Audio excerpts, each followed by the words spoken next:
I'm here with Wesley So, the hero of the tournament and the leader of the tournament right now. Yes, Wesley, congratulations. First decisive result we have, and you managed to win the game. Yeah. It all started with Queen's Indian. When you saw it on the board, King's Indian. Not Queen's Gambit. Well, were you happy to see it on the board when Richie decided to go for it? Yeah, first of all, I'm very pleased with the win. I mean, it feels like a decade since I last won a game. Yeah, like so I'd want to say glory to Christ for that, because all wins come from Him, and yeah, it's a good feeling. Yeah, for sure. I think the world is getting crazy nowadays with war and sickness everywhere.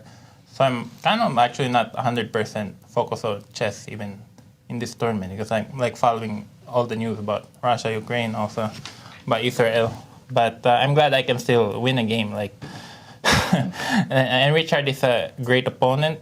As I said earlier, he's a great player. 2 years ago in the Sinquefield Cup, he played really well. I think one of his best tournaments, where he was fighting for first place up to the very last round, I believe. So, it's nice to finally win a game. He's also a very creative player, yes, and probably today he just wanted to show that he's ready for fight. H5. Yeah, I was gonna say I didn't really prepare actually at all for today, because yesterday was Thanksgiving. Yes, exactly. We had a dinner, and I think you were at the table sitting together with Richard. With Richard, yeah.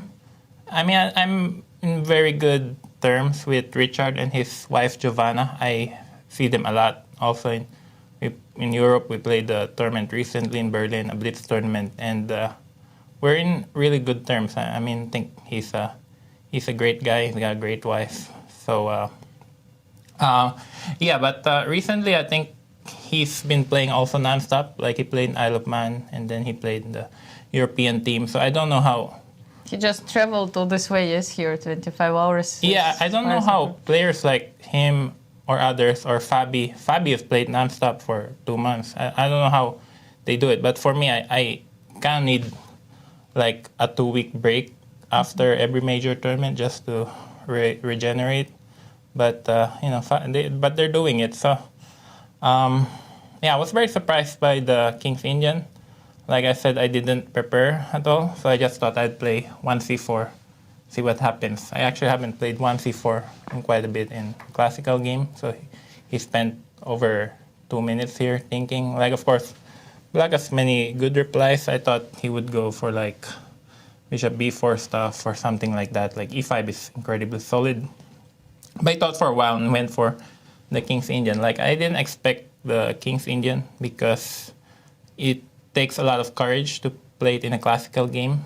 And so shout out to him. But I decided just, if he was going to play King's Indian, I'll play the Samish. Because I've been playing knight f3 and bishop e2. Like, Alireza and I had a big blitz match on the King's Indian just a couple months back online. So I was getting much better positions, but he kept beating me every game.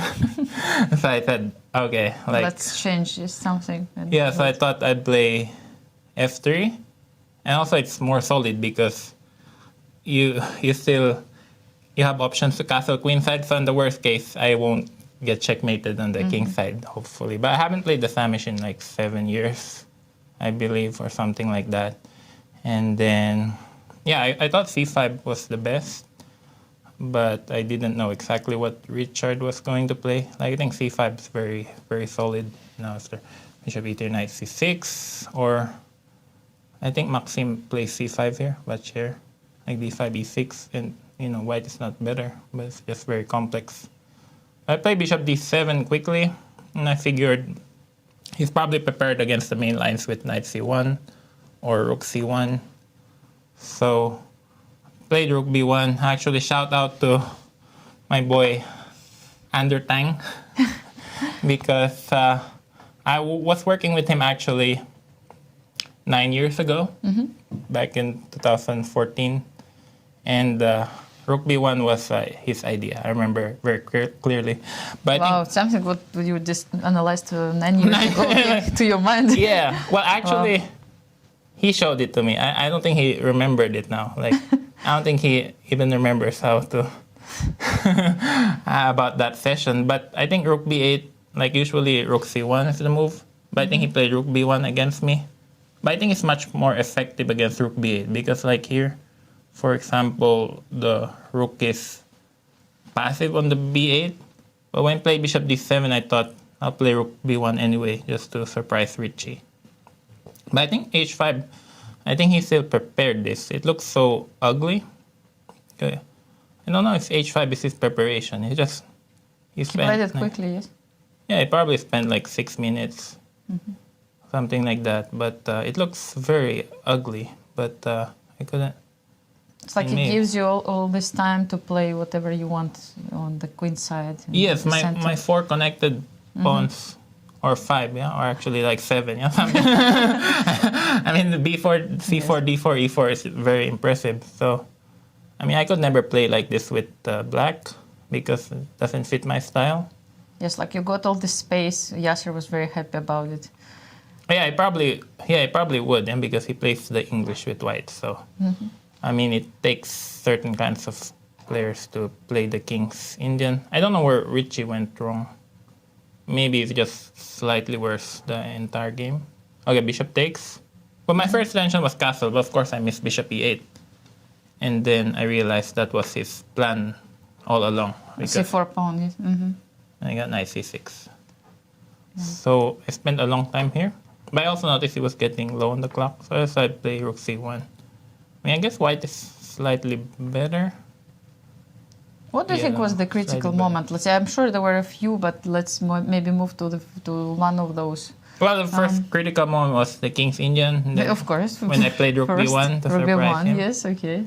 And then, I don't know. I don't see how he could have equalized for the game. I mean, yeah, it seems maybe. Like, I mean, you got really good position, and he had to find a way, yes, to equalize, and maybe it just didn't happen. Yeah, maybe here. I mean, maybe b5. The computer doesn't like b5. I suggest f5. I don't know. Maybe here. And something like that. And then again, he gets counterplay with queen e8. Something. Maybe here. Like, I wasn't especially pleased with knight d1 because you're retreating the knight. But I didn't see any other option. I was going to play here. But then the knight seems funny on f4. Yeah, in fact, this is very bad, yeah? So, I mean... Fortunately, I chose the right square. Finally, yeah. When do you understand the position is better for you? Like you really felt that it's close to that you have a huge advantage already.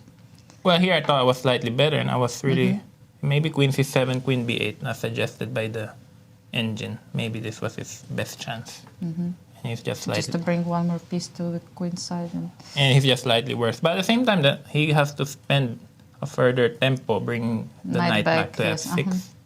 So I was really surprised when he played e5. No, I was surprised by many of his moves. h5, e5.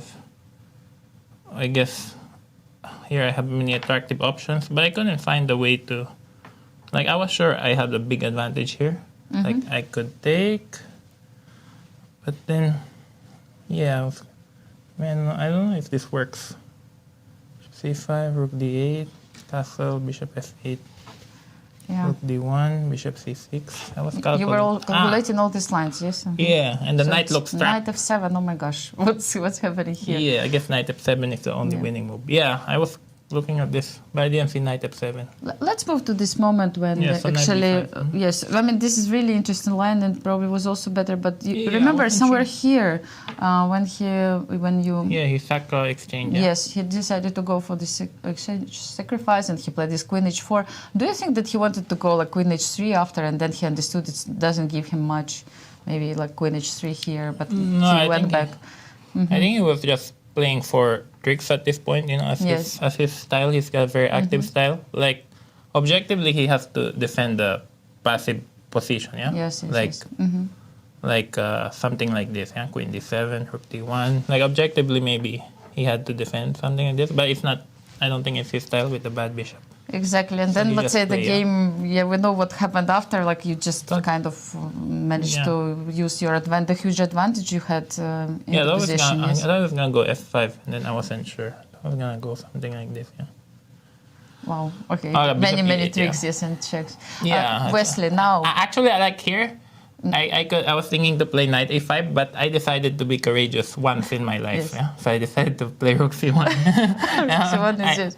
Yeah, This was funny. I decided to be brave for once. Yeah? Yeah. And I couldn't really see what he was playing for. Like, I guess queen h3, king f2. I thought he might go knight f6. At least the queen is.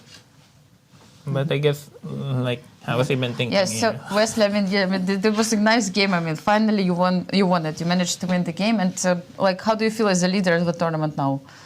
Well, Last question. I mean, I'm glad to win a game. You know, fine. I thought I would never win a game again. Yeah, like. No, this really happened. Thank you so much, Wesley, Yes. and all the best of luck for you in the next rounds. And now it's time Yeah. to go for the commercial break. Yes, thank you. Thank you.